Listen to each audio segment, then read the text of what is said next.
Our next speaker is Ms. Medea Benjamin. She is co-founder of the anti-war group Code Pink and fair trade advocacy group Global Exchange. She has done so much good work, and we're happy that she's here with us today. Please greet her. Takbir.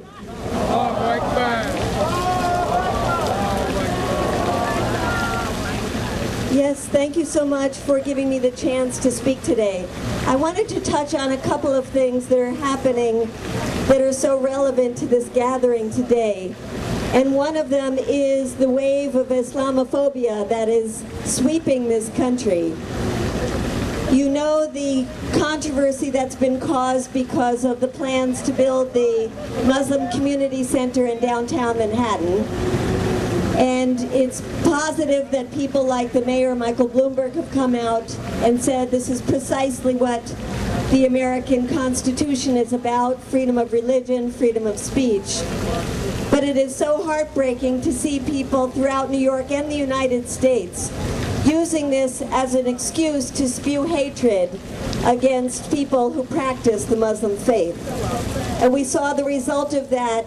Do you remember just the other day when the man driving the taxi in downtown Manhattan was asked if he was a Muslim, and when he responded yes, but the passenger in the taxi slit his throat.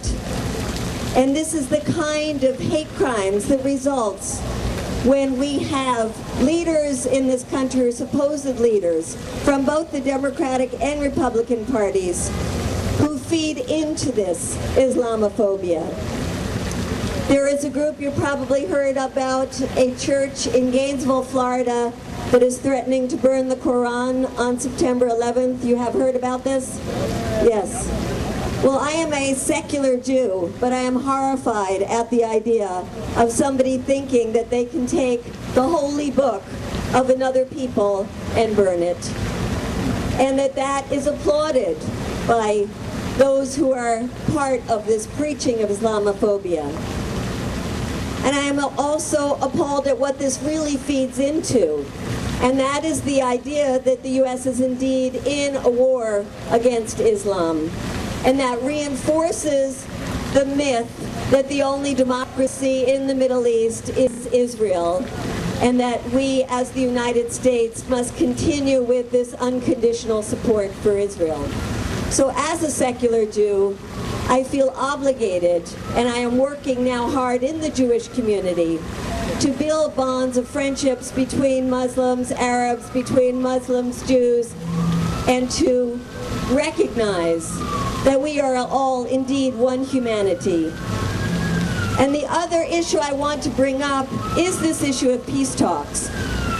Because I think for people who have a deep understanding of what's happening in the Middle East, this is deja vu all over again. I come to this issue as a newcomer, and for that I apologize. I've been involved in the peace community for decades, since the days of Vietnam. But as a Jew, it was very difficult for me to take on this issue of the Middle East because of my family and the kind of conflicts that brought when I would go home to the dinner table. But after the 2006 invasion of Lebanon, and then after the invasion of Gaza, I could no longer call myself a peacemaker and not get involved in this issue. And so since then, I have been taking groups to Gaza. We're one of the only organizations, Code Pink, that has managed to get into Gaza. We just had a group that came back last week, still horrified at the results of that devastating invasion. And when I see what's called peace talks happening at the White House and then yesterday at the State Department, I think to myself, how many peace talks do we have to have before we as Americans say to our government, stop giving $3 billion a year for Israel to continue its war crimes?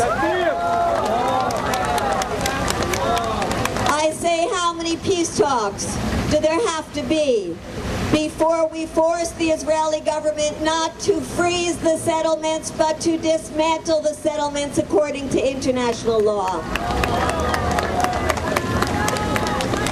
And I say, how many peace talks do there have to be before the world stands up and demands that Israel stop keeping 1.5 million people in the largest open-air prison in the world called Gaza. And it is beautiful to see people rising up on the boats. And we are part of organizing and mobilizing and raising funds for the next flotilla that will include a U.S. boat that will be part of this grassroots uprising to lift the siege of Gaza.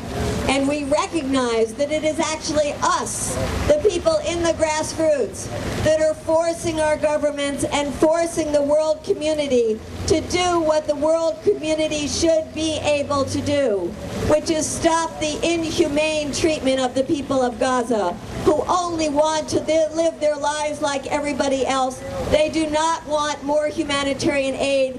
They want to be able to work. They want to be able to have businesses. They want to be able to trade. They want to be able to go in and out of that tiny strip of land that is one of the most overpopulated pieces of land in the entire world. And so I say we don't need more peace talks. We need more peace action.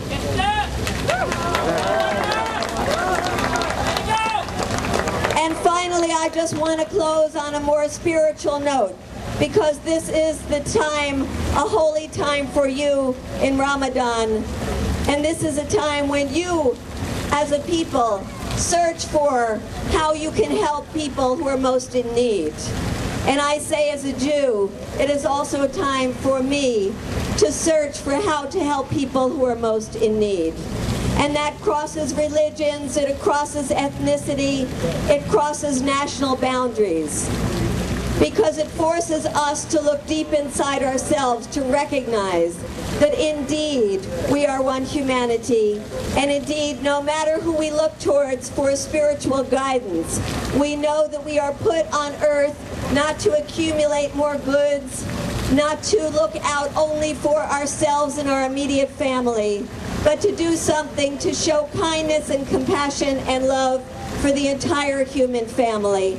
And that's why I feel so honored and privileged to be with you today, to show my support for the victims of U.S. policy, of Israeli policy, and the victims of the blindness of the global leaders, and to stand with you to say we will not stop fighting until all Palestinians have the human rights that everybody on this earth deserves. Free Palestine. Thank you. Takbir! Takbir! Takbir! We want to thank Ms. Benjamin for joining us, and we hope your work continues. I had the pleasure of seeing her working with some of the Iraqi ladies and doctors who had visited this country a few years ago, and Code Pink, I think, had assisted them in coming here in their work.